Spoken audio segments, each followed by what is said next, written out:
So if you've joined us before, I apologize. This is going to be a little bit redundant, but I always want to start with basically who Thrive is and prophetic imagination.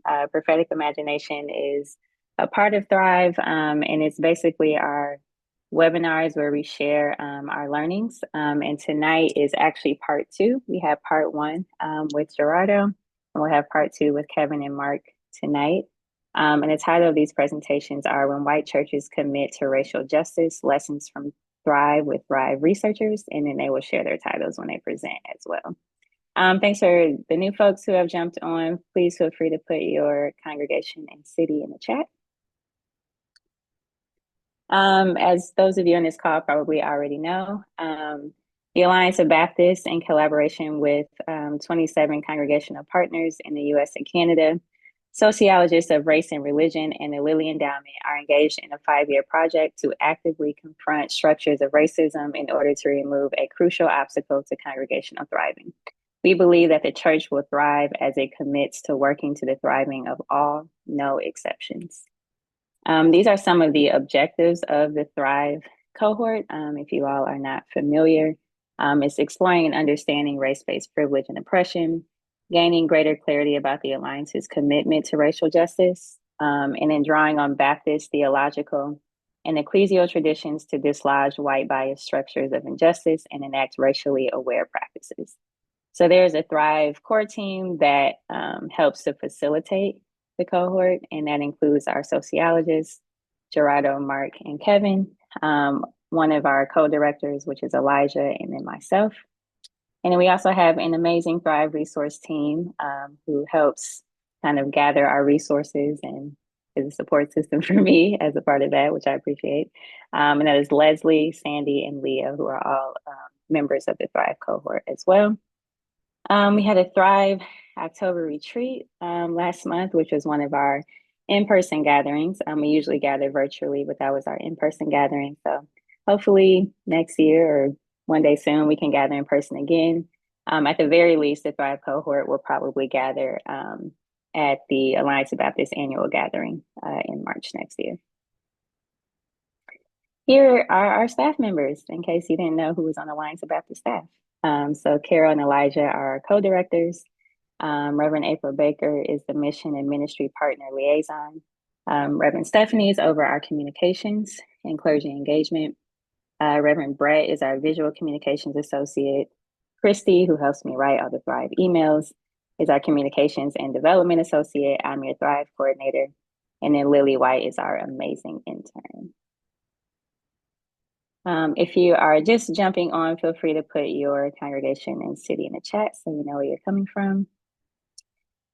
Just a few Thrive Church announcements. If you haven't yet, please feel free to fill out the Thrive cohort reflection as well as the Thrive retreat evaluations. If you haven't already, those are ongoing, so there's no particular deadline on those if you're a part of the Thrive cohort.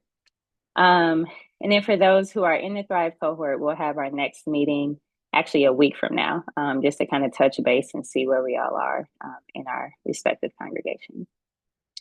All right, so that's all for me and my church announcements. This is our Thrive team of directors. Kevin is the professor of sociology at Baylor University in Waco, Texas, and he's an award-winning teacher and researcher. And then Mark is a professor of sociology at Calvin University in my hometown of Grand Rapids, Michigan. Yay, go blue. And focuses his work on urban congregations and their changing racial ethnic demographics. So I will pass this over to Kevin and Mark. Kevin and Mark, if you need to share your screen, you should be co-hosts and you should be able to do that. Great. Thank you, Alexis. Hey, we are honored that you are with us tonight. I mean, so many lovely faces on this screen. Some of you that I've seen very recently, others of you that I may have never met in person. But I'm Kevin Doherty, and tonight you're going to hear from Mark and from me as a follow-up to what you heard from those of you that were with us last week from Gerardo. So I'm going to share a screen, and then we'll get started this evening. So we are in year 4 of a 5-year project called Churches That Thrive for Racial Justice. And last week, Gerardo presented some of the findings that had come out of this. And one of the key themes that we talked about last week that we're going to pick up on as we start this week is the importance of inclusivity to Alliance congregations and maybe to many of you as individuals. And this came up again and again in all sorts of ways as we had congregation members describe their church. They'd say, "Oh, we're inclusive. We're very inclusive."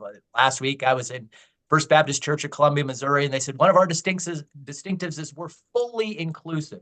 So inclusivity is this very important guiding theme in the Alliance. And it shows up in print media. So, let's take a look at the cover, the program at Myers Park Baptist Church. So you'll notice that right there, the logo, underneath the logo, the multicolored logo is the word inclusivity. It shows up on websites. It also shows up prominently on outdoor signage. So here's Calvary Baptist Church in Denver, Colorado on a snowy day. And right underneath the title of the church is open to all and closed to none. So inclusivity is this defining ideal of the Alliance. What Mark and I are going to talk about today is that not everyone inside your congregations experiences this inclusivity at all or in the same way. And so we're going to today highlight some differences and some discontent that we heard inside your churches. We're going to present some key themes related to these two broad areas, differences and discontent. And then you're actually going to get to hear the voices, at least see the words of your members and leaders reflecting these themes. And so I'm going to start and talk a little bit about the one source, one area where we heard some differences, and then Mark will come on and talk about some of the discontent. So in terms of differences, let me start by just providing a profile of the racial and ethnic composition of the Alliance of Baptists. In 2021, we did a survey, the first ever survey of the Alliance, and discovered that 89% of Alliance members, or at least respondents to our survey, were white, non-Hispanic. This is actually very similar to other historic mainline Protestant denominations in the United States. So the Alliance is not atypical in this. And the next largest racial or ethnic group in the Alliance is Black or African Americans at 5%. And then there are about 3% of your members that are Latino or Hispanic or Latinx or Latinx, and then another 3% that are an assortment of other racial or ethnic groups or multiracial. Now, in our first year of interviews in 2021, as we were interviewing members, we started pretty early, and we ended up doing 120 interviews that fall to hear very different things from the people of color in Alliance churches in comparison to the white members that we were interviewing. And so this led us to decide that, we should really drill down and explore this a little bit deeper. So in our second year, we brought on 3 other scholars of color, African-American scholars, colleagues of ours, to conduct interviews with Black members of the Alliance. And what you're going to hear from me tonight comes largely, although not exclusively, from those Black members and leaders in the church. So here's a theme that won't surprise any of you. Despite the desire for inclusivity, the Alliance churches remain white spaces. One of the first questions in our interview script was describe your identity. And in addition to inclusive, very inclusive, fully inclusive, we also had a lot of people say, and we're white. were very white. There's an aura of whiteness. And it wasn't just from members of color, it was also from white members. Our survey also bears this out. We asked a series of questions in the survey about how different aspects of the church might favor particular racial or ethnic groups. And there was pretty wide agreement. Well, things like mission and vision and hiring, not a large propensity of Alliance members that felt like those aspects favored whites. But take a look at these other two. Teaching or preaching style, nearly half of the respondents to the survey, and again, these are white and Black and Hispanic and Latinx and all the full range, felt that the teaching or preaching style favors whites in Alliance churches. And then over half felt that the worship music favored whites. 2/3 of respondents to the survey believe that whites experience social advantages in your congregations. And the group that members seem to agree had the most disadvantage in Alliance churches were Black members. So we're seeing this contrast here in a stark way already between the dominant racial, the largest racial group, the white non-Hispanic members, and then the second largest group, the Black members in your pews and seats. And turning to the voices of members, the interviews also had the same, bear this out as well. So, Black women told us, my church is very welcoming, but it's also very white. Sometimes the interviews, even rereading them, make me chuckle, and maybe this one will do that for you. This person, it was almost like a realization when we asked them to describe their church. This Black lay leader said, "Oh man, I go to a really white church. Shoot." I don't know if he hadn't realized that before we asked him the question, but somehow asking the question made him reflect on the fact that, wow, this place is, most of the people there don't look like me, and made him even, add an interesting comment after that. Well, what draws Black members to Alliance churches? Well, we heard this interesting combination between push factors and pull factors. And before I dive into these themes, I just have to start by saying the Black church tradition in the United States has played such a foundational role for Black Americans and Black communities that you can never understand Black religiosity without referencing the Black church. The rates of participation and membership in the Black church have been so high historically, especially in the South, where I'm at, and other parts of the South, that it's been called a semi-involuntary institution for Black Americans.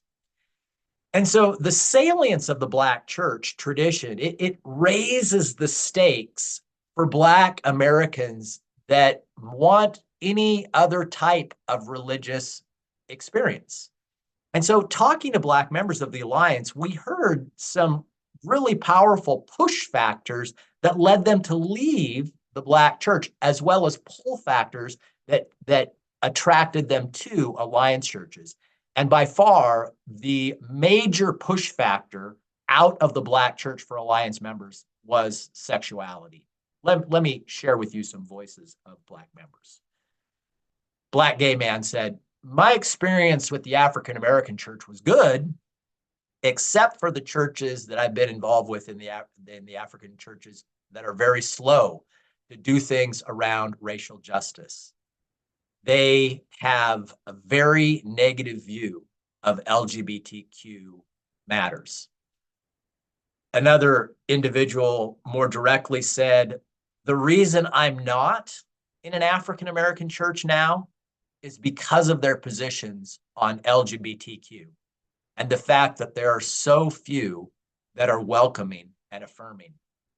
Now, we heard this from Black gay and lesbian members, but we also heard it from Black straight members, that that I didn't want to be in a church that held these views. And let me share one of those quotes with you. A Black woman said, one thing I chose against was I didn't want to go to a homophobic church. And that's very much can be a part of Black church culture. So I wanted to be in a church that was more welcoming.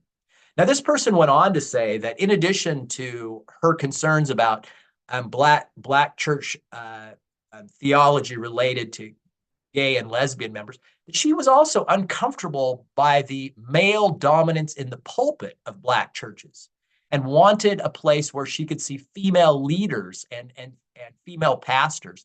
So this combination of sexuality, a dominant theme, pushing people, some Black Americans out of the Black church, as well as other factors like, I want to see a woman in the pulpit, and I want, a range of other values, were aspects that pushed Black members out of the Black church tradition. Well, what pulled them in to alliance churches?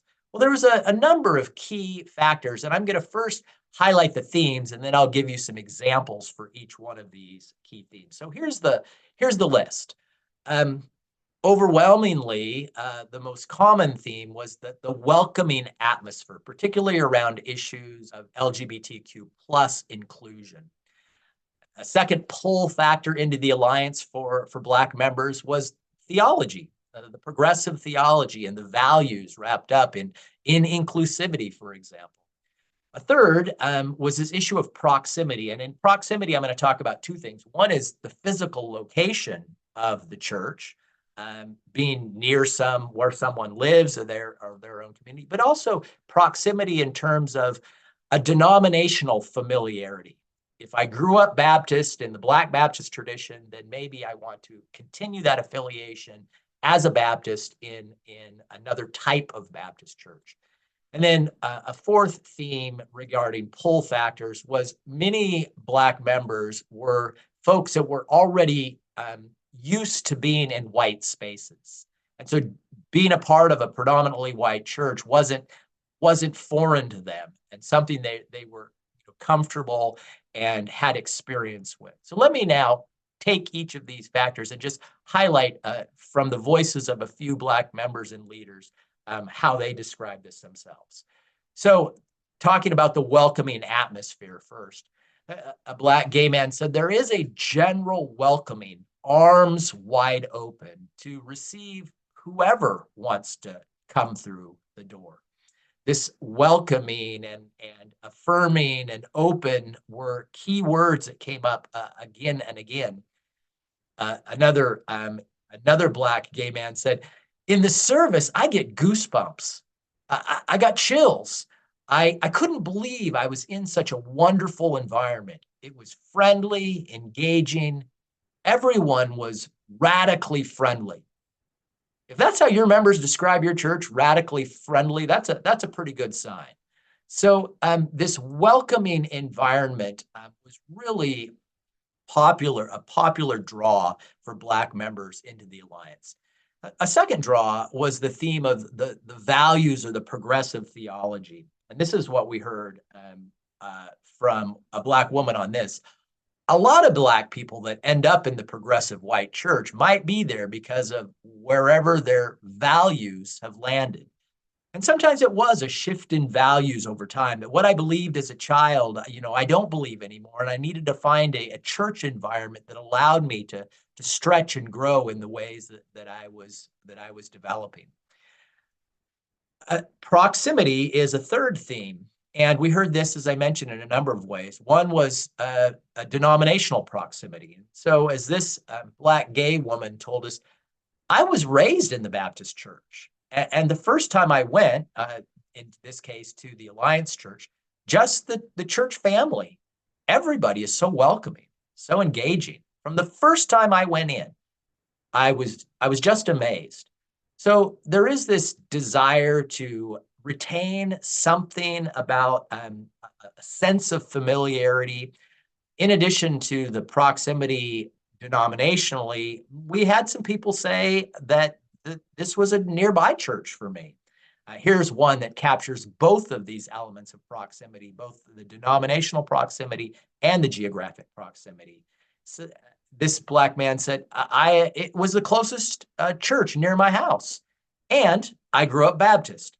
So an attraction there, both for the denomination and for the location of the congregation.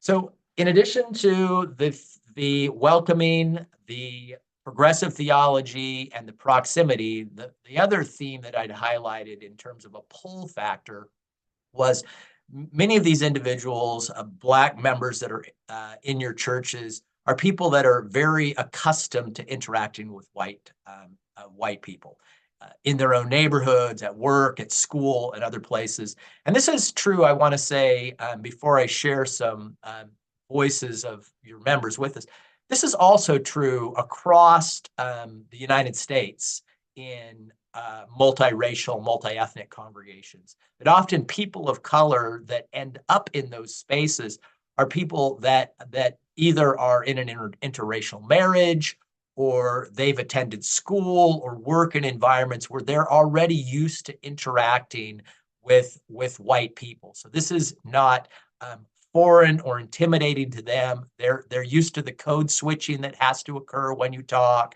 and the contrasting values that sometimes get expressed, and how the social norms might be different. They're comfortable in these spaces. So this is what we heard from Alliance members on this in this regard. A Black woman said, "I grew up in a predominantly white neighborhood. I'm used to being the only Black person." And for many of these Black members, being the only Black person in their place of worship is a common experience. And I'll talk some more about that in just a minute. So for this individual, at least, there was already a level of comfort being so being such underrepresented in these spaces that didn't scare her off. Another individual, a Black man, said, I'm here for the values and the theology, but I do miss my music. And so people are having to make choices. Do I go to a place where my sexuality is celebrated, recognizing that I may have to give up other aspects of myself? And this is a calculus that people of color are using in weighing their options about making the choices that they do of where to worship. Which aspect of my identity am I going to allow to be forefront in choosing a place of worship? And what parts of who I am I maybe going to have to set aside in order to belong to this faith community? So attraction, there are both push and pull factors to attraction. Once Black members have decided this is my place of worship, what's the experience like? Well, in this regard, we heard in a variety of ways them talk about the costs that they carry and they bear for being members of these predominantly white spaces. And what Black members told us in Alliance churches are very similar to what people that are in mixed and race congregations of other types often say. That the people that carry the heaviest weight for diversity are the underrepresented groups. And that could be the small number of Asians in a predominantly white church. It could be the small number of whites in a predominantly Black church. Whatever the smaller group is, that group is really the diversity of the congregation rests largely on their presence in the congregation. And so the smaller groups always have a higher cost associated with their membership than does the statistical majority group. And one of those costs is the pressure to feel like you have to give up a part of your cultural heritage to belong to this group. And our survey illustrated that. So these costs, one of the costs is the pressure to assimilate. So one of our survey items stated, I feel unwanted pressure to give up a part of my cultural identity at church name in the following areas. And then we provided a list of areas. Well, in several of these areas, Black Alliance members and white Alliance members looked substantially different. Let me show those to you. Not surprisingly, the biggest one is on worship music. Now, maybe we should celebrate the fact that a plurality of Black members, so never more than a third of Black members say that they feel pressure to assimilate in any of these areas. But the important point here is the difference between the percentage of Black members who feel this pressure to assimilate in these areas, and then the percentage of white members, the statistical majority group. And in each one of these categories, worship music, theology, teaching, forming friendships, Black members are 3 to 4 times more likely to feel a pressure to assimilate than are white members. Barely 1 in 10 white members in any of these categories feel like they're having to give up a part of their cultural identity. Rather, they're coming to congregations that are affirming their racial identity and allowing them to continue to celebrate and to worship and to learn and to form friendships in ways that they have before. There's just a far smaller cost to white members culturally for belonging to these congregations.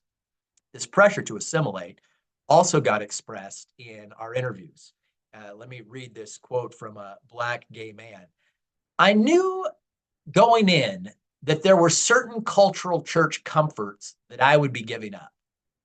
And I knew that going in, what I was receiving back in terms of open thinking, being able to explore with less judgment, those were more important to me than the music or the style of preaching.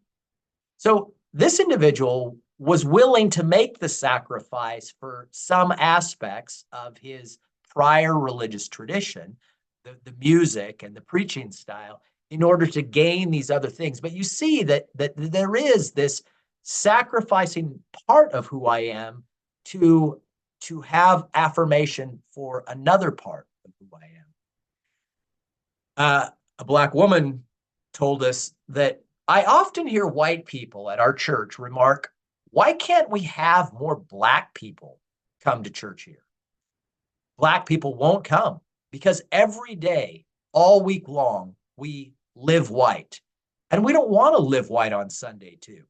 We need a space every week where we can be our authentic selves and live Black on Sunday.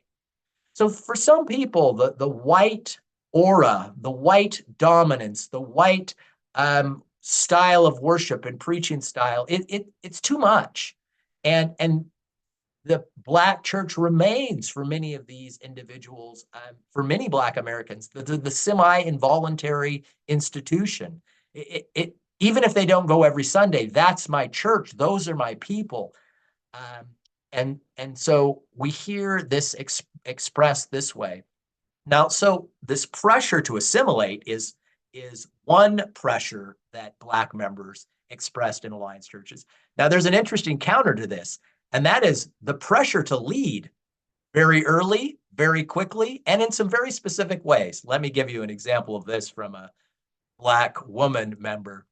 She said, if you're a person of color, there is more pressure to participate in like Black History Month activities or parts of the church operations where they want diversity intentionally. And there's more pressure just because there are fewer of us. So like we get tapped for things more regularly. So I belong, but it's almost like I belong too much.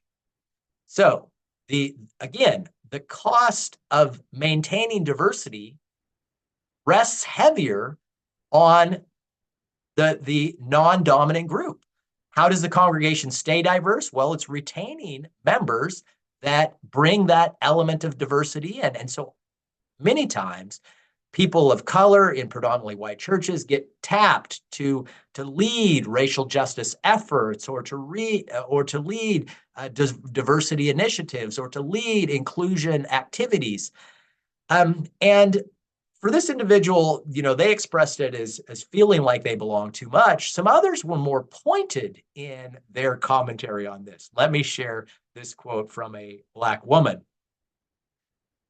And I am not like the free DEI consultant. If something made me upset, I'd make a little noise about it. But in terms of educating everybody, that's just not my job. You don't pay me to do that. Yeah, if you wanted me to do that, you would need to pay me. So, in part because we want to recognize and celebrate the cultural differences that our members of color bring, Black members can feel a pressure to be in leadership positions related to the anti-racism and racial justice work, and get treated as, the default DEI consultant or representative in the church. And that's not a position that all Black members want to occupy and feel like they should. Another individual, a Black gay man, said, as somebody who is a person of color, part of your self-awareness is when you walk into a room, well, yeah, who else is in there? What else is going on? Because I need to know for liability. I need to know my exit.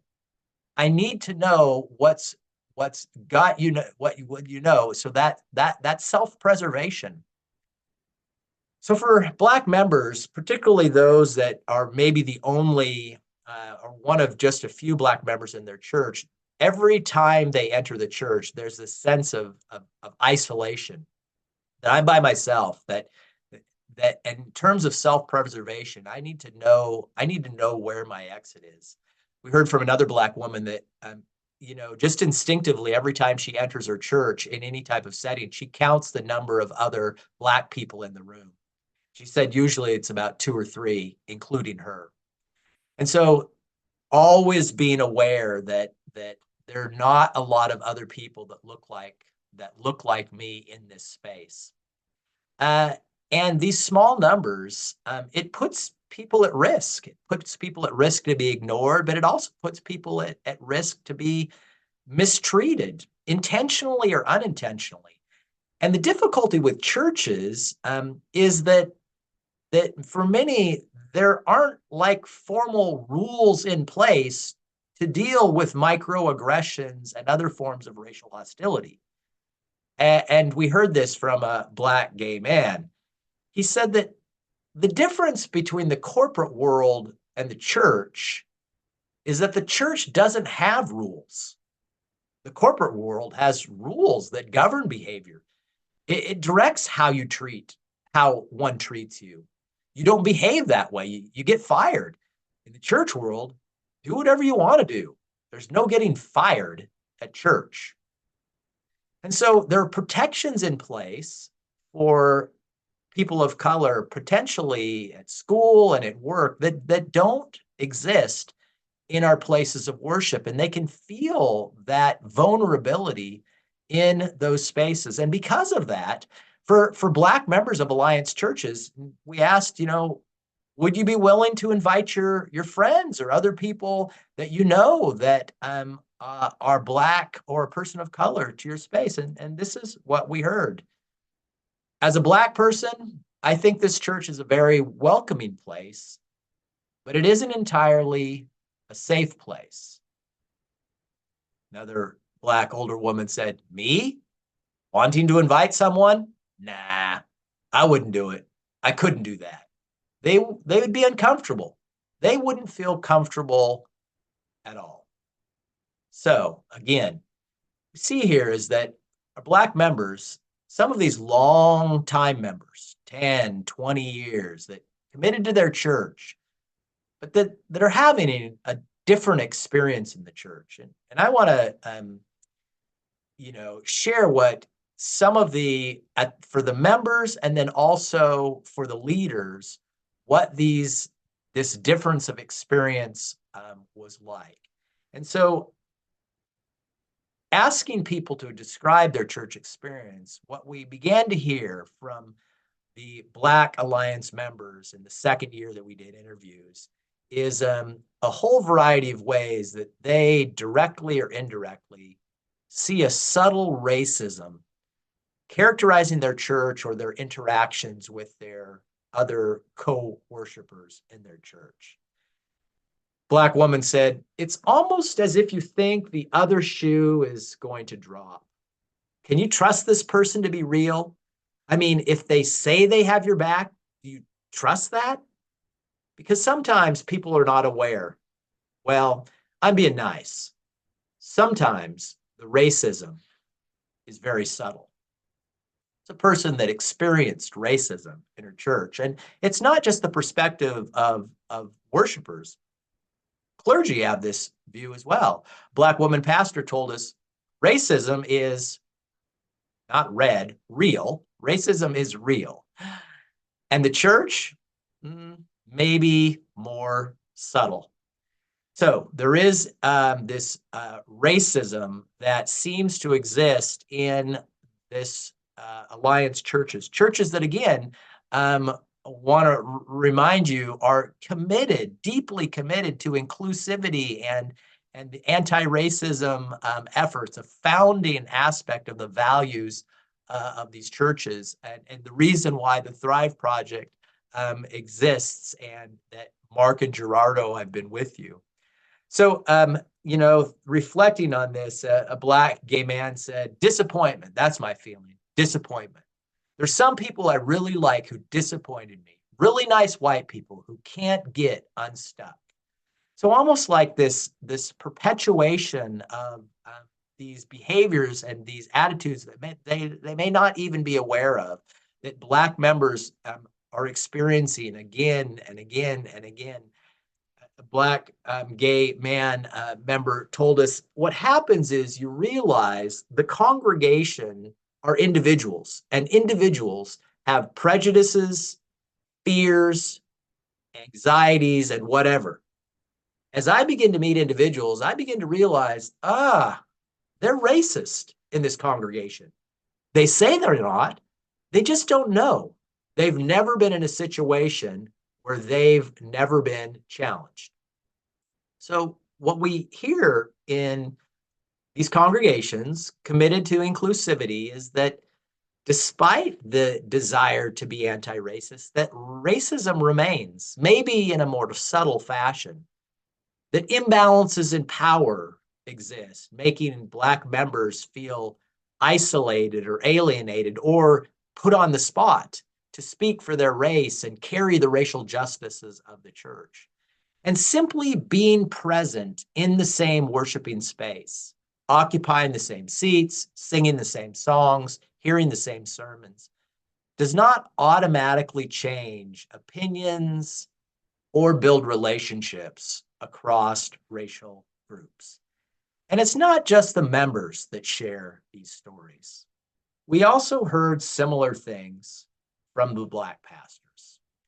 Share the story of a woman who was called, an African-American woman who was called to a predominantly white Alliance church as the pastor. And she was preparing for her installation service, and the choir of the church said, "Hey, pastor, we want to do something special for you. We want to sing some gospel music to welcome you." And the pastor was accommodating and said, "Okay." She said that the singing was horrible. They couldn't sway correctly. They could. It almost killed the choir to try to pull off this gospel song. But you know what? The pastor was. She was touched that they would make the effort to try to, use a style of worship that was a part of her cultural heritage. But while the choir was attempting to welcome the new pastor, there were others in the church that were worried and they were grumbling. Seeing the gospel choir, seeing the new pastor, they worried and even said out loud, "Is our new pastor going to try to make us into a Black church?" And that was a significant concern for those members. Black pastor, gay female pastor, told us that it's really lonely being a pastor of color to a predominantly white church. We asked another Black female pastor, if you weren't the pastor of this church, would you attend it? Pause, laugh. I don't know if I'd go to church anywhere, she said. And I probably shouldn't say that, laughing again. But based on the options and the frequency that are currently available to me, probably, she said, probably I'd go, but not every Sunday. So again, the reflections not only of those seated in the seats or the pews, but of the Black leaders that are called to pulpits in Alliance churches, having a different experience. Let me end with this quote, which is a powerful one and a classic. And this is from someone who's deeply committed to the Alliance and her work in the Alliance. But she said, I think of myself as an exile. I want to go home. So the Alliance, what we hear from Black members, deeply people that have been in your congregations for a long time, committed members of the congregations, is that they're attracted by the theology and the welcoming and the opportunity to belong with others that share similar values, but they're having different experiences in the pulpit, different experiences in the pews, in these spaces that are desiring to be wildly and radically inclusive in all sorts of ways. Now I turn it to Mark to talk about discontent that we heard inside the doors of churches.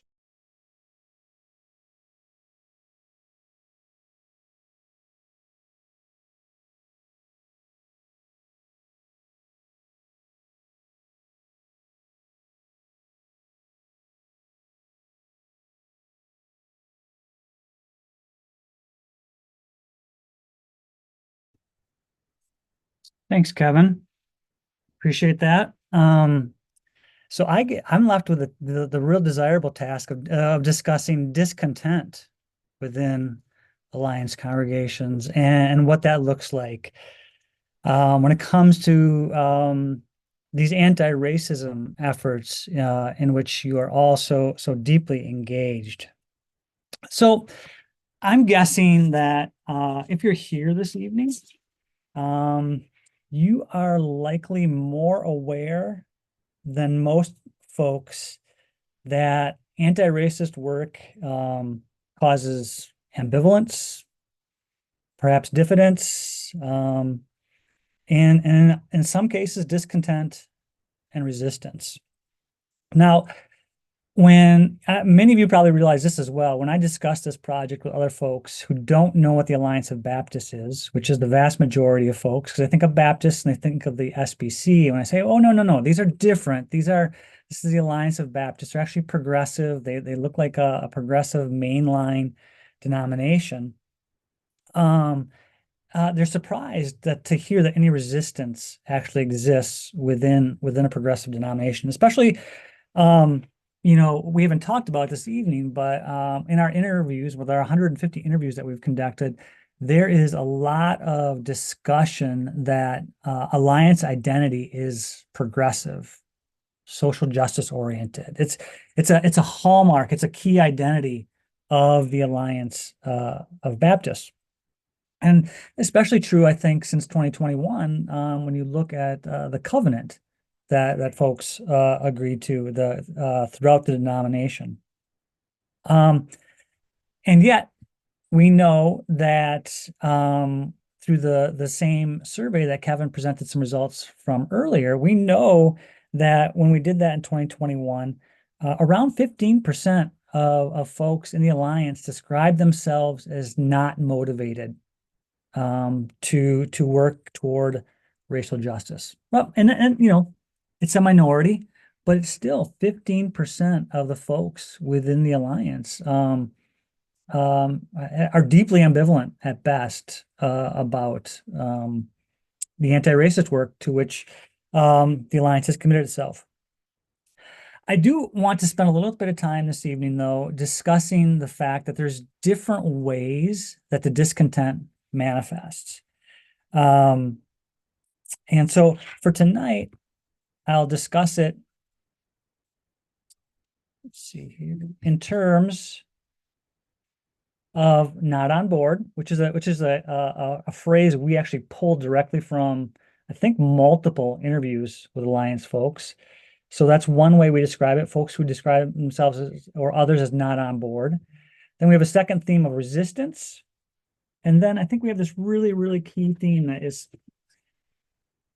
part of U.S. congregational life, but I think it's really acute among the Alliance, this desire to keep the peace. And I think this is an exhausting one because this desire to keep the peace within Alliance congregation demands constant management, typically on the part of pastors, but also lay leaders as well can be involved in that exhausting management of that. So in other words, there's a lot of different ways or various manners in which this discontent with anti-racism manifests within congregations. So let's take a look, first of all, at what we mean when we say not everyone is on board. And I should say this theme is actually consistent with other sociological research. There's emerging literature that there are some whites who like to see themselves as progressive. They self-identify as liberals or progressives or oriented toward social justice. But these same folks, when you actually start, it becomes a little bit more pointed. They actually start to bristle when the costs come due. And we've seen this within the Alliance as well, that there's some white members who on the surface look to be committed to anti-racism efforts, look to be committed to racial justice. But when they have to prove themselves, or they become a little bit more hesitant supporters, when actually the contours of racial justice are actually clarified, then they become a little bit more hesitant. And so just as Kevin offered you some quotes, I'll walk through some quotes as well to offer some evidence of the things that we're seeing. So here's a Black woman. So I'm just not sure in terms of whether I'd say that the congregation as a whole is on board with this racial justice effort or not. And I think this is an important quote because I see it as sapping confidence, that it can really be undermining to especially to a woman of color who obviously wants to see this happen. You can see how it would undermine her confidence in the whole process, and really wondering about, who do I count as my allies, right? How do I make sense of this?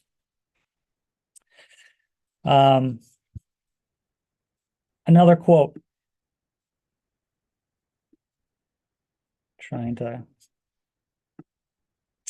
A white male pastor. We're not at a place, so he's talking about his congregation. We're not at a place of absolute agreement or harmony, and I don't think we ever will.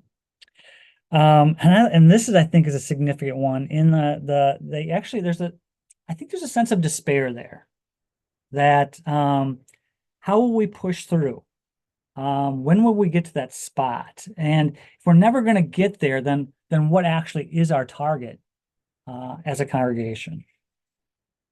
Another quote from an African-American woman. It's like everything else.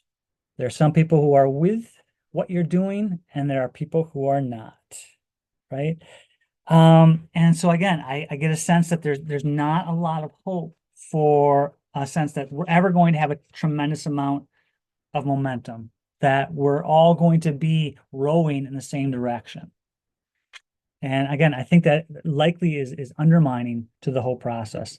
Another quote from a white man. When you start to push on these issues a little bit, you assume everyone else will push along with you.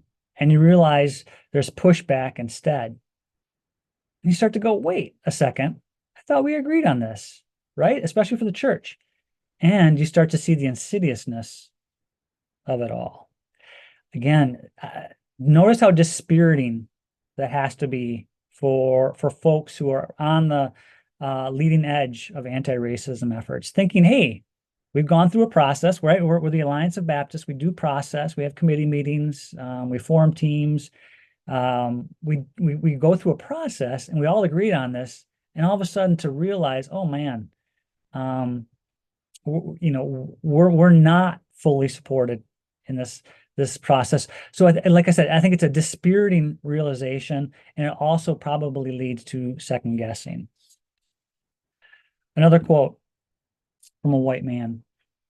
And this is this is an interesting one, because we did not get many quotes like this from folks who were this honest about how they felt about the process. So this is a white man. I don't accept that my white privilege is something that should be a label. It shouldn't be applied to me or people like me as a label and in a disparaging way. He continued a few sentences later. I do have a problem with phrases like white dominant congregational life. So here we have a different quote. So our earlier quotes are from folks who are kind of second guessing their fellow congregants who aren't quite as supportive.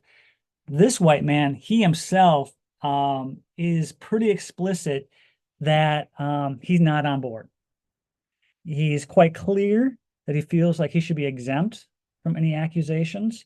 And he's someone who does not, he's a white person who does not accept that he could be complicit in racism in the United States.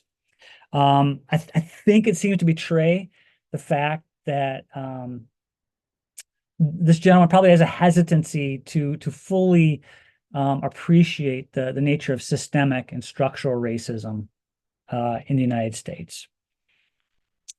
So we go from folks who are not on board to a little bit more explicit resistance. And sometimes it still manifests as quiet muttering or grumbling. But it can we've seen instances where it escalates to outright organizing against anti-racism efforts, quiet networks, but also threats toward the leadership, especially the pastors. What we tended to see in our interviews was that for whatever reason, Black Lives Matter signs and flags seem to be flashpoints and seem to carry a lot of symbolic weight that tended to catalyze certain forms of resistance. And again, just as this is not being on board was consistent with some sociological literature, this is as well. That when white folks hear more and more about racial justice efforts or anti-racism efforts within the church setting, it can actually be alienating, and they can actually find it something that turns them off. And so what does this resistance look like? Well, we often talk about churches as organisms. It's a congregational ecology is a metaphor that sociologists of religion use to better understand how congregations thrive or survive. And so congregations are constantly looking for resources to make sure that they can continue to live. And so one of the key resources, or two key resources, are, of course, attenders and money. And so the threats that the resistance often throws up is we're either going to leave or we're going to withhold our tithe, right? And so for these reasons, resistance to anti-racism efforts can actually be very real existential threats to these congregations. We'll walk through a few more quotes. Black woman pastor. Hey, just because we have a racial justice team doesn't mean we're an anti-racist church. I have experienced some resistance. And I think this is a key quote that illuminates the heterogeneity that actually exists within Alliance congregations, that they are not monolithic. Another quote from a white woman pastor. She noted, some folks were okay with a Black Lives Matter sign on the church lawn being up for a short amount of time, but then eventually decided it had been up too long. And so this is, I think, a key theme, the way that sometimes anti-racism efforts, especially from white congregants, seems to be time limited. That there's a sense that, okay, we'll do this for a while, we'll put up a good effort, but enough is enough. And the passion wanes. More quotes. A white male pastor. Similarly, we put out Black Lives Matter banners that have gotten stolen and defaced. And I've had a few people leave the church because we put out a banner that said Black Lives Matter to us. So the reason why I pulled this quote, and I think it's interesting, is we also have to be aware that sometimes there's outside pressure on the congregation as well. That there are congregants who don't want to be seen as antagonizing the larger community with their with what could be interpreted as overly political or activist signs. And so they actually say, it's not us. We think there's trouble. We'll have trouble with our neighborhood, with our community, if we can keep antagonizing them with these types of signs, these symbols. And so do we as a congregation really want to spend our social capital this way, or are there other ways that we want to spend it? Somewhat related, we also have instances where there are families who have members who are involved with law enforcement. So this is a white woman. We put up a Black Lives Matter banner, and a church member in law enforcement, their family was so hurt by it, they felt like it was a personal attack on them as a police person. Not necessarily widespread, but very poignant. And you know, we made a small note there that this family actually, we did learn that they left the church. And so there are law enforcement families or families who have members who are involved in law enforcement see Black Lives Matter as anti-law enforcement, and will leave in the wake of the Black Lives Matter sign being up too long. There's also a sense that should anti-racism be our singular issue, right? How do we strike a balance in our social justice activities? So a white man said, we've also had book studies that specifically address racism and race and racism in the church. And a lot of emphasis, even in the worship services and songs, to the point where some people were starting to say, this is too much. We need other topics and not just racism, right? So there tends to be a sense that we are finite people, and how much social justice can we do? Does it all have to be about anti-racism? We saw a number of quotes like, maybe it's time that we start thinking about the environment. Maybe it's time that we start thinking, about other social justice issues. Is racism, does it have to be our preeminent topic? And so there's a sense it's a zero-sum game. And if it's all about racial justice, are we forgetting about other topics as well? A white woman pastor, and this is a similar to that. The biggest pushback hasn't been for a particular sermon. It's been more why does everything have to be about racism? We've talked about that enough already, right? So you get the double barrel there. You have two things going on. Enough already, that time, the sense of we should limit how long we talk about this. And then, is it at the expense of other social justice topics? And I think what this is especially poignant for pastoral leadership. A white woman pastor. I've gotten letters from congregation members who threatened to leave or have written our personnel committee up with what I've said from the pulpit or what I've written, right? So you actually have some threats to the livelihood of pastors that I think has to prove to be quite chilling for them as they think about their livelihood. Our third theme then is the desire to keep the peace. Again, this is not atypical in congregational life in the United States. Sociologists have found that church life in the United States often succumbs to what we call a quote unquote comfortable church culture. Comfortable church culture tends to be dominant. And so the Alliance is not an outlier in this way. But what that comfortable church culture also means is that activism and disruption should be minimized if it threatens to undermine the ostensible peace. Now, if everybody's wants to be activist about the same issue, that's fine. That's part of the comfortable church culture. But if there are competing issues, or as we said before, we have resistance, or not everyone's on board, that proves to be disruptive. That type of activism. So a few key quotes that serve us in the sense to better understand the desire to keep the peace. A white woman describing her Alliance congregation: "We don't openly have conflict in our church. We're very polite. That's part of the problem.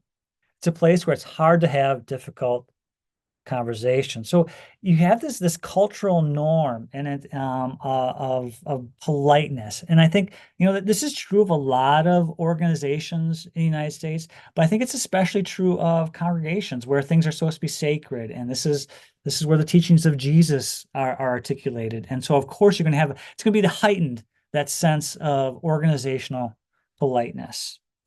Similar to that, there's often a desire to not rock the boat. A Black man told us there's a part of our church that doesn't like tension on any topic, really. And the white woman admitted to us, "Sometimes I'm afraid to speak up." So there's this fervent desire to keep this ostensible or apparent peace. A white male pastor actually admitted to us, "I hate conflict. I avoid it."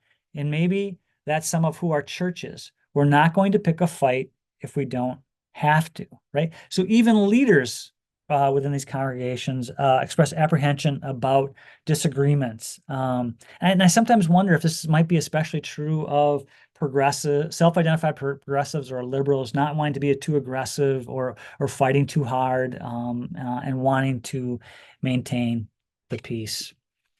A Black woman pastor also told us the tension that I've seen comes down to this: there's still a real pervasiveness for let's be friends and keep the peace. And so accountability is a lot harder than it should be. So I think this is an interesting one that she deduces that actually sometimes this desire to keep the peace has a repercussion in terms of lack of accountability. Then we have a Black gay woman pastor. Those of us who are in leadership, at the time I've been praying about it, we have to ask ourselves how much we're willing to be a lightning rod. I've had to ask myself that because I like to be liked. That's part of my ego. I like to be liked. Even for me, I have to count the cost with that. So I thought that was, I love that metaphor of counting the cost, making calculations about where you're going to spend social capital as a ministry leader. And again, that's kind of similar to my last point under resistance, that just the hint of conflict can be chilling for leaders. As we walked through a lot of our data, both our survey work and our transcripts from 150 interviews, we also we're just giving you a sampling of things tonight, and I think there's themes that could be really explored further. And I've alluded to all three of these at least obliquely already, but I want to draw your attention to these. There is another theme where we saw that I'm describing as self-satisfaction, and this idea that we hear throughout the interview transcripts. We're progressives, right? This identity that we've kind of arrived. We're the ones who are on the right side of this compared to, for instance, white evangelicals. We also had admissions during our interviews. This is a quote that I pulled. We often congratulate ourselves, right, when it comes to this, because at least we're not like these other whites. There's also, I think it's important to remember that there's nods to history. So that for an older generation of folks within the Alliance, they actually participated in the civil rights movement. And so they have some impeccable credentials. They have their bona fides, right? They've done this. They were on the front lines. They were on the right side already in the 1960s. And so they can rest on that, right? So you have that one thread, but then you also have this unique history within the alliance where the actual whole alliance exists, first of all, for women's justice, right? The idea that women should be allowed to be leaders. And then, of course, there's the fact that the alliance became open and affirming, decades ago, ahead of most of U.S. society, right? And so there's these two strands that we have arrived. We've done things already. But one African American member told us about some fellow white members of the alliance, quote, "Well, they're not racists, but they're not anti-racists either." And then I talked about shelf life earlier in terms of anti-racism efforts being viewed as time limited by some members of the alliance. And what we see is that some congregants will endure overt, disruptive justice efforts for a limited time only. Again, note the hesitancy for keeping the Black Lives Matter signs up too long. There's expiration dates on some of these activities. And this is likely related to, malaise and exhaustion, right? We also heard in interviews a sense that really Sunday should be a day of rest. I don't need to be interrogated or challenged or be told I'm a racist on Sunday. And so you can do that for a while, Pastor, but eventually you need to return to something we're a bit more comfortable with. And then finally, lonely leadership. And I think there's something about Baptist freedom that contributes to this lonely leadership. So in our interviews, we heard a lot about the free pulpit, which allows Baptist ministers a lot of leeway to say things that they want to say or feel compelled to say from the pulpit. But there's also this other idea of soul freedom among congregants themselves that allows them to consistently push back if that's what what the Holy Spirit is telling them to do as well. And so when we talk to ministers about how they go about challenging parishioners who have soul freedom, we hear words like, I have to be deft, I have to be accommodating, right? And so it goes back to that idea of management. And I think we're going to finish with this evening. It's a key theme that we see throughout the alliance, and this is a sense of a burden of consensus, and that there's an incessant desire to maintain the peace and manage a consensus that in some ways can limit the anti-racist work of alliance congregations. So in other words, alliance leadership has to measure their pace to not offend congregants who voice or harbor misgivings regarding anti-racism. One African-American female associate pastor described it as the key tension. This is a quote from her. There's a real pervasiveness for let's all be friends and keep the peace. And that desire and maintenance of peace above all else makes accountability enforcement a lot harder than it should be. Right. So even as they engage in this controversial topic, some congregants brace themselves and attempt to find a conciliatory path forward. But that desire for everybody to be comfortable and to move toward a formal consensus also has proven to be a mitigating factor in the anti-racism efforts that we have seen these last 4.5 years in the Alliance of Baptists. All right, folks, I don't know how much time we have left, but Kevin and I wanted to leave plenty of time for questions from you if you have any. And I think Gerardo is on too, and so I don't think it'd be too hard to have him unmute if he wanted to say anything. But Kevin and I are here especially to hear your responses, to see if you have any questions. Yeah, we welcome your reflections, things this made you think about. Don't feel like you need to ask Mark and me a direct question. We want to hear what this stimulates for you and what resonates with the context that you worship in and lead ministry in.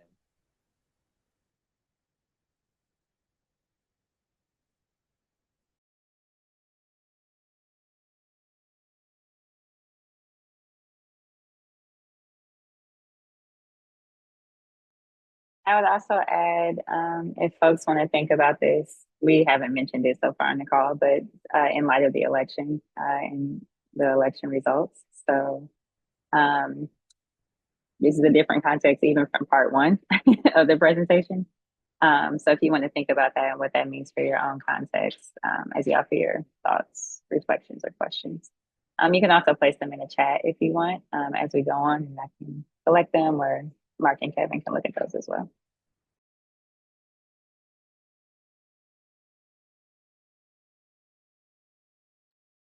Go ahead, Megan.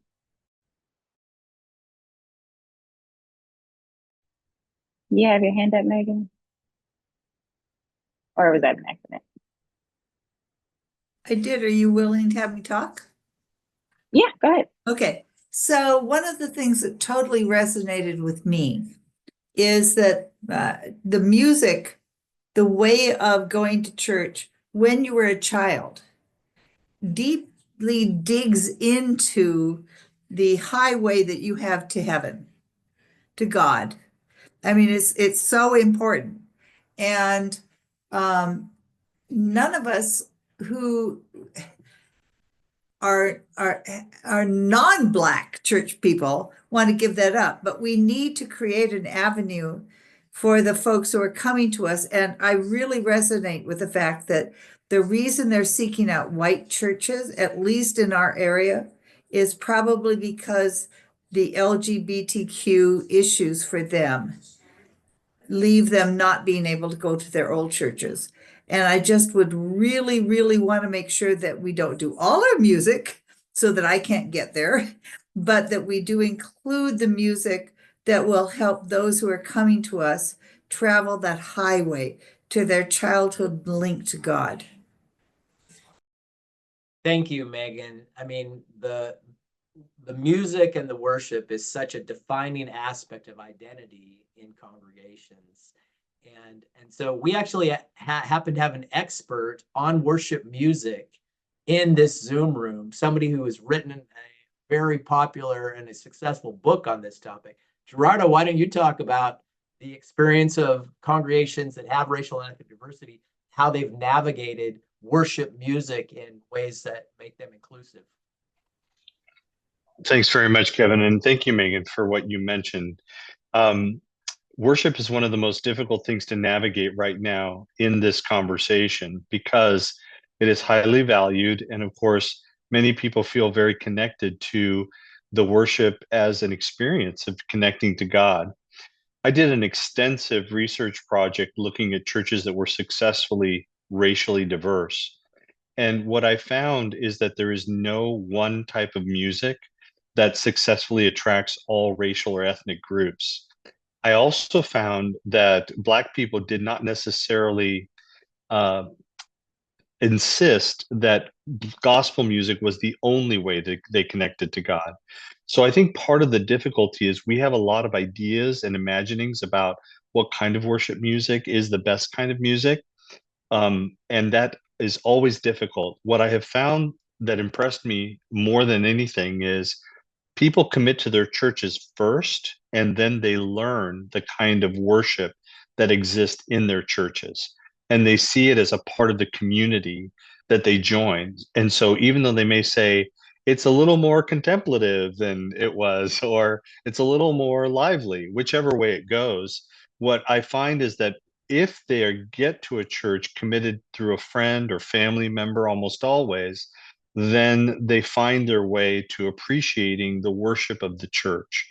But it is not necessarily true that just because you do like a round robin, use three or four different styles, or insist that because a person is like, let's say, Latino, that you have to have some kind of Latino music, whether it's Mexican origin or origin from Cuba or some other place.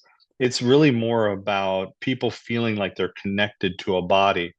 And that raises other questions about how is it that our people are finding connections relationally to people who cross racial and ethnic lines? And that's because most of our relationships exist only within our own racial and ethnic groups. We have high levels of segregation, not just in neighborhoods, but also in our relationships. So that even if we live in a diverse area, or we are in a diverse workplace, or we go to school that's diverse, our relationships tend to be also highly segregated. So part of the, I think we might say here, a Christian discipline of hospitality is how much are we willing to cross those lines to make those connections. And I think that that's just a hard conversation, and worship gets to be a part of that, but there's no clear formula yet.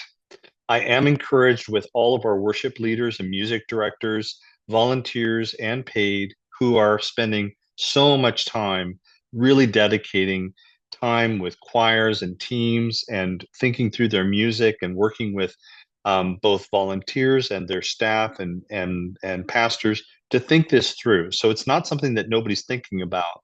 I just want to, I think, reiterate that it's not easy to solve because there is no single answer, and there's certainly no magic bullet, so to speak. So being able to think about things relationally instead of the magic of having the right kind of music gets us, I think, in the right direction. Thanks so much, Kevin, and thanks, Megan.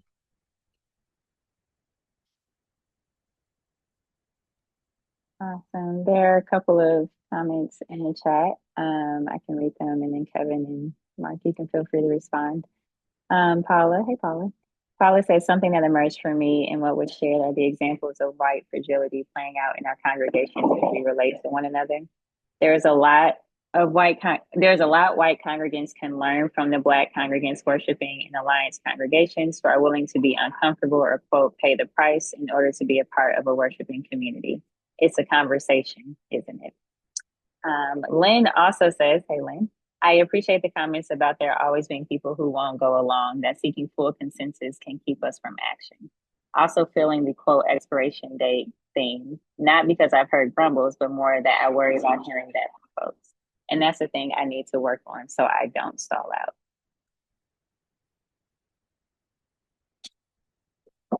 I appreciate that comment. I think about what Pastor Leah said at the retreat about hearing from congregants or hearing from folks but not being held captive to the grumblings when you've set a vision.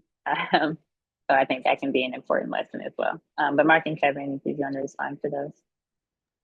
I want to thank both Paula and Lynn for those comments. Paula, your comment that about the conversation is so important. You know, there about 15 years ago, big conferences about, multiracial congregations and how do we move our congregations to diversity.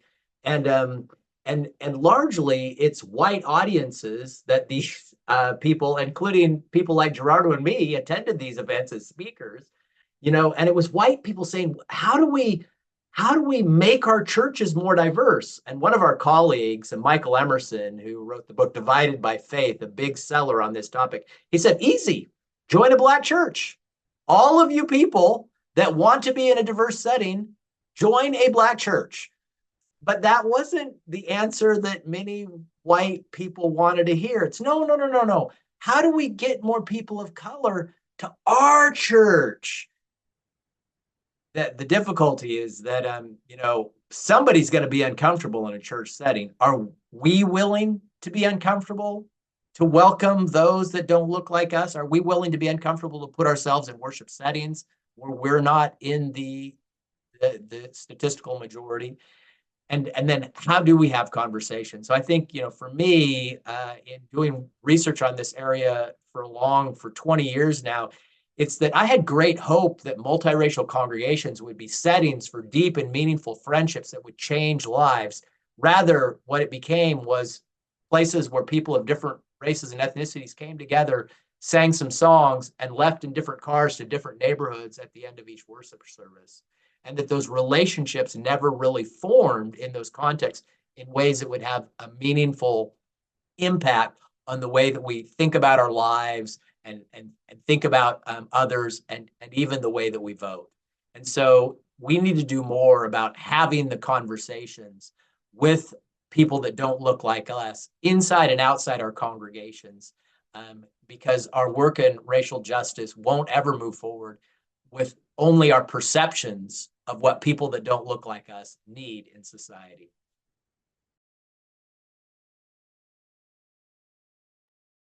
Perfect. Any other questions or thoughts? Okay, while we're waiting, I have, Alexis, oh, yes. Can I Yes. jump in here real quick? Yes, you can.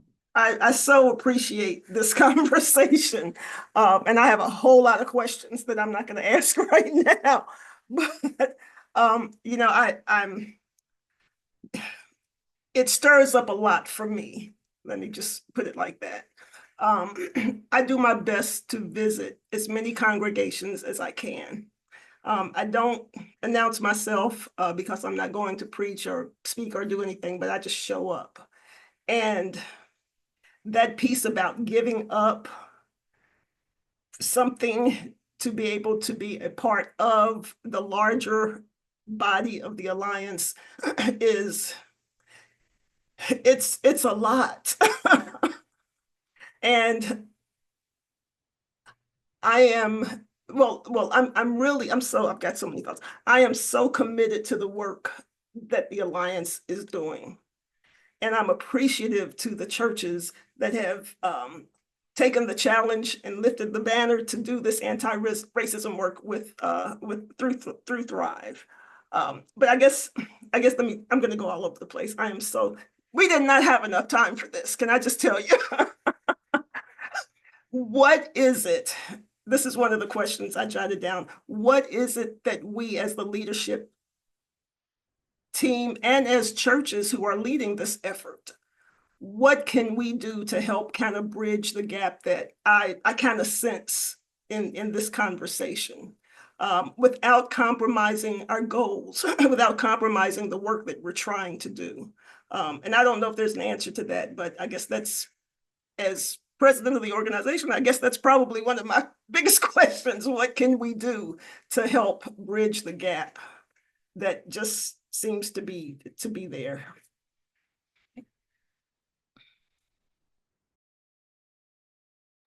Gerardo? I'm Okay, yes, gonna okay. jump in. Lisa, thank you so much.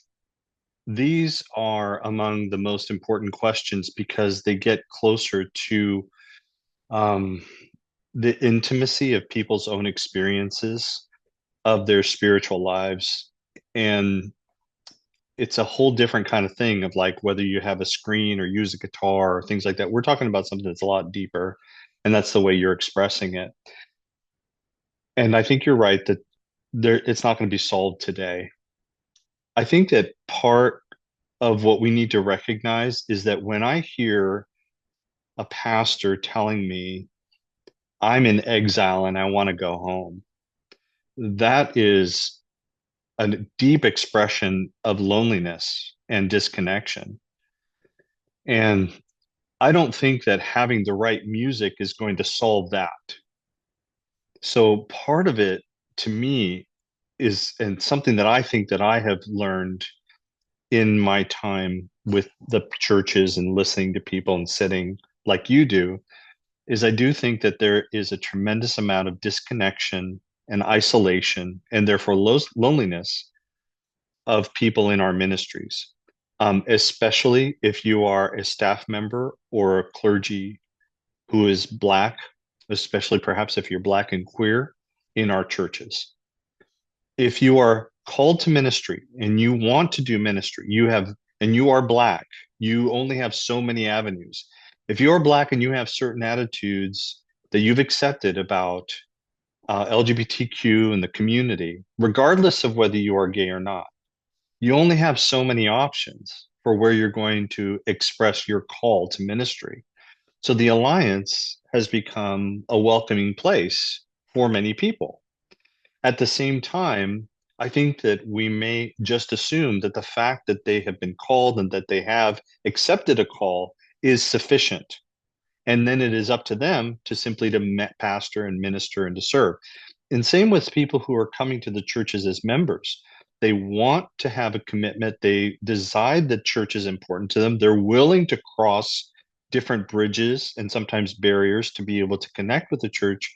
But if they are, if they have left a Black church, or if they are gay, or if they resonate with certain issues related to sexuality, even if they are not gay, there are only so many options they have, and Alliance Church has become one of them. And they also feel isolated. So the big difference between the clergy and a regular member is a clergy member is paid, and that gives them some motivation and to continue in some way, and maybe a modicum of respect. But if you are a member, you have to go through a lot if you are experiencing forms of microaggression, or if you feel you're not sure how you connect, or if you're only connected because there are racial issues that have to be solved. In other words, the isolation and the loneliness goes all the way down to the pew. And so I think that that's something that we all, I think when I talk to people, I think they all have a heart for this, and being able to expand ourselves to really thinking about how to overcome the isolation that people feel would go a long way towards considering what then to do in relation to liturgy, worship, and other issues in the church. So I'm taking a much broader standpoint, but I think it's a pastoral issue, which I'm sure you agree. So if leadership, all of us have to be able to think, how can we overcome the deep sense of isolation and loneliness that people experience if they are Black, especially if they are Black and queer, especially, and not just the pastors, although they definitely need it, but also the people in the pews. And I think that's a huge agenda, if you will, that that works right within the efforts of anti-racism, because anti-racism can't just be a statement. It has to be how we actually find ways to concretely support and be there for people alongside them as they are working through every other issue in their life, and hope that that the church doesn't add more issues in the process. That's a very short answer to a big question, but I really appreciate what you're thinking and how you're thinking about it. And I think that's the one of many directions that we can begin to discern, and that I think that some people are already thinking about.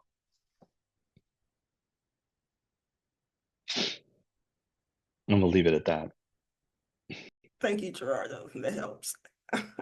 Can I ask one more real quick question? I know we're running out of time, but since Alexis brought it up, has there been any thought, and it may be too recent, to how the outcome of the election is going to impact the work that the Thrive churches and leadership are doing?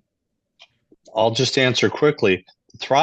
Our Thrive work has already like a calendar that's associated with it, regardless of what happens in the world. Certainly, we had been planning on this before the COVID pandemic hit. We were already in conversations and preparing the proposal, and we continued through the pandemic. We had an election that year also, and we did not know what was going to happen. So that's not it. I think the whole goal is to learn from each other and to establish a way for us to connect with one another. And we're doing the best we can given the limitations that we all face. But I am especially pleased with the clergy retreat that happened recently. I do believe that this effort that we've had together online moves in that direction. And then who knows if we may be able to take another step in a direction of seeing if we can continue to accentuate the connections that we have to one another. And so today I'm emphasizing the fact that we've been learning about what people are doing on their own in their own churches. But the intent was always for people to connect with each other so that they can share and be like colleagues and comrades and have rapport and trust with each other to be able to move forward. And that is not something that happens overnight, but I think that we've moved in that direction. I hope it continues to expand in that direction. And I'm super grateful for like the Thrive team that Alexis has been working with, and a lot of these faithful volunteers who are doing work week by week. Some of you are here on this call. Like they are doing things and dedicating time and effort using their printers and their laptops and meeting with people and making phone calls and emails. It's amazing. But it's not a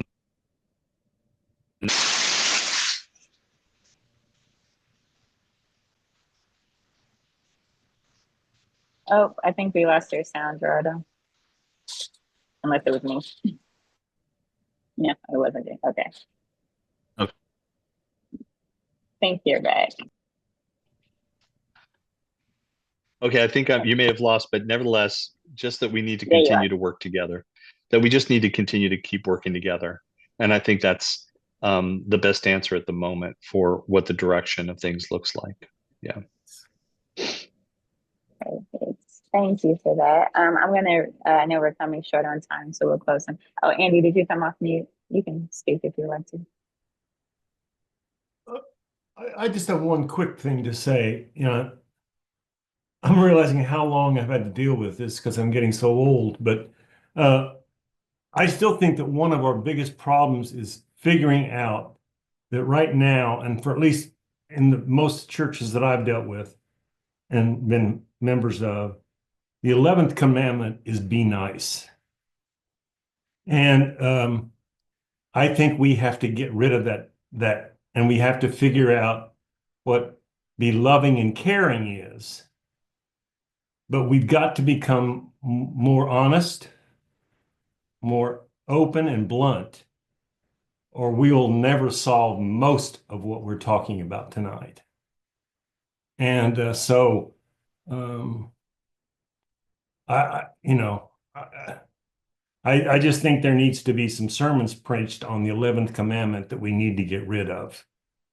And I don't think we're going to get to where what I hear people expressing of where they want to go and what they want to see happen until we can learn the difference that being nice is not being loving. Those are two different things often. And so that's all. Thank you. Thank you. Being nice is not being loving. That's a good benediction. I'm going to read what Trish said in the chat. She said, I'm feeling the weight of the members of our congregations who feel they have to code switch in order to worship with us. I'm glad they feel the pull to be with us, but I feel profoundly sad that they have to deny a part of themselves. I don't know how to address this. I also appreciate that not every person of color likes the same music and resonate with the discomfort of as a white person singing quote Black music and feeling like an imposter. Mark, Kevin, Gerardo, did you want to speak to that a little bit? Thank you for those words. Important reflections for all of us. Yeah, I think again, we're just opening a dialogue. It's a recognition on my part that I have not been a part of things for as long as many in the Alliance, but also even in the time that we've been around, it's still a relatively short time. And Andy makes a very important point. We need to be able to have rapport and trust and to be able to open up. I do think that there are pastors who are courageously preaching from their pulpits quite prophetic messages, but many of them are also paying the price for it. And that it is something that is threatening to even having the person who is most committed to this work being derailed entirely.